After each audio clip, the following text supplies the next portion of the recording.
गरुडगमन तव चरणकमलमिह मनसि लसतु मम नित्यम् गरुडगमन तव चरणकमलमिह मनसि लसतु मम नित्यम्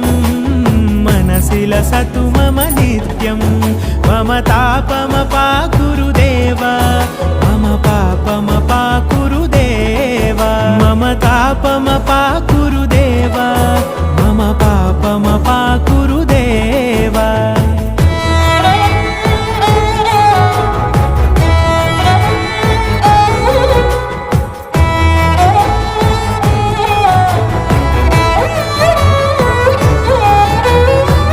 जनयन विधिनमुचिहरण मुख विबुध विनुत पद पद्मा जल जनयन विधिनमुचिहरण मुख विबुध विनुत पद पद्मा विबुध विनुत पद पद्मा